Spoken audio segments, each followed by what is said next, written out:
I wanted to make a video on racism. I experienced racism working in an office. It was kind of infused throughout all of the levels, and it was positively reinforced. Um, and I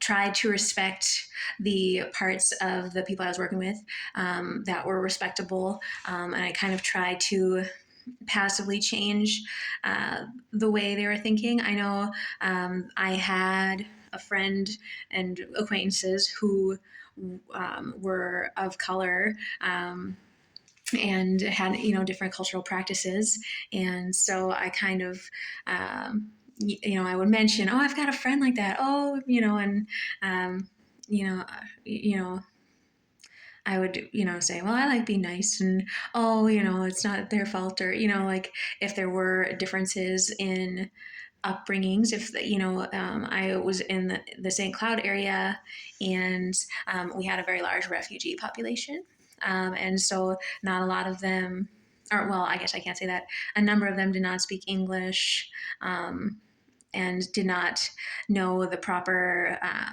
protocols for. American standards of, uh, you know, house maintenance or hygiene, just different. They came from a different world, and their world was war torn. They were refugees, but I did not feel like they ought to be treated with hatred because they did not know. And I did not want to hate them for, perhaps not wanting to adopt our culture because they were probably going through some things because their homeland was at war. Um, so I kind of forgave them that a little bit, the cultural differences and perhaps some reluctance or um, some delayed action in learning about the American culture. Who knows, how long they were going to be in America, and how long the war was going to last, and there were so many factors. I'd rather kind of give people the benefit of the doubt, but I know people are less.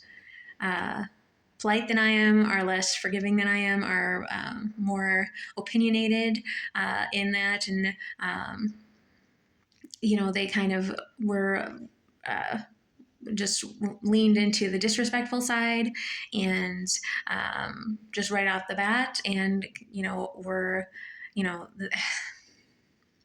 they tried to be helpful to their face, and then they talked a lot of smack behind their backs, and that's not really healthy, and I don't think that's respectful to anyone.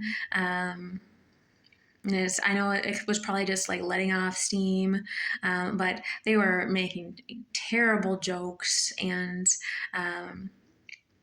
and I think it's difficult because some of those refugees could have you can't just say that the entire culture is represented by those less educated or those who don't know proper practices in American standards. They can't be defined by that. And I had a friend who was Muslim, and she was not a refugee. She was born in the United States, and she was getting heat. She was getting hatred as well, and her family was very prominent. Her father was a doctor, and she was very highly educated. He was very highly educated. The entire family was very highly educated, and they were very affluent, and so it didn't matter who anyone was. It was just leaning into these stereotypes that were disrespectful to everyone, and completely unfair. And so I kind of tried to be polite. It's so hard because it was possibly reinforced by like everyone else in the facility, and so it was saying things like, oh, I have a friend who's Muslim, and like talking with other people, because another one of my coworkers was known for being polite to one of my friends, and he was also very racist. And so it's so hard, because I feel like the entire thing was based on ignorance and hatred of something that was not fully understood, and people were being stereotyped, and people were being misrepresented in such an unfair way. So it's so hard. You cannot base. You should not be that disrespectful at all. Number one, and number two, uh, that's what education is for. And we did actually have a nonprofit who was there to help refugees acclimate and learn about the American system, to help teach a little English, to teach about, like coupons and grocery shopping and the cultural practices. There was an organization for that, and a number of people did participate there. Of course, the racism was not just the refugee population. It was, of course, obviously just anyone of color. People are racist against Black people. They believe that, or I'm presuming they believe that they are of a lower socioeconomic status. Which is unfair. And of course, that's a systemic problem, because of cultural differences and differences in education that, it's systemic. We're trying to figure that out in the education system, how we can help everyone, every different culture, to learn and grow. And that is, it's part of the law is everyone has a right to an education, and we want to make sure that no one gets left behind. That was also an act, the No One Gets Left Behind, a long time ago. Trying to figure that out is a battle. It's hard with all of the variables in the education system, but the point is that we're trying to make sure that everyone is respected. Everyone has a fair shot to be respected. We want equality in this country. That is what this country stands for. And so we want to fight and make it happen. And so we can't just lean into the hatred of differences like socioeconomic status. When I said socioeconomic status, being the presumption with Black people, that could, that was polite, I guess, because that could lend itself to, being criminal or of disrepute.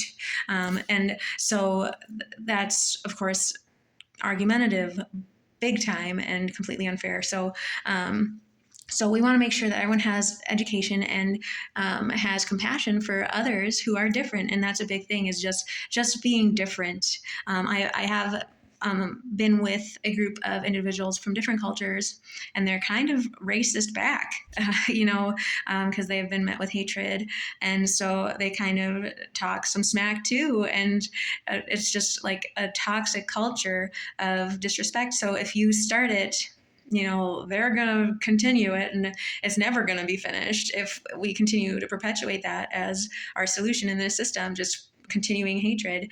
It's not sustainable. It's not going to work if we are going to continue with our goals of pursuing equality and pursuing education for all and making the world a better place. So we do want to have an open mind and just don't be afraid to interact and meet new people who are different from you. Try and correct those misperceptions, but lead with kindness, because nobody's going to listen to each other if you don't lead with kindness and compassion, because hatred leads more hatred, and then it's just never gonna fix anything. So lead with compassion, and try to listen, to learn, to grow, and to remember what we stand for and why we are here. So that's what I have to say about racism.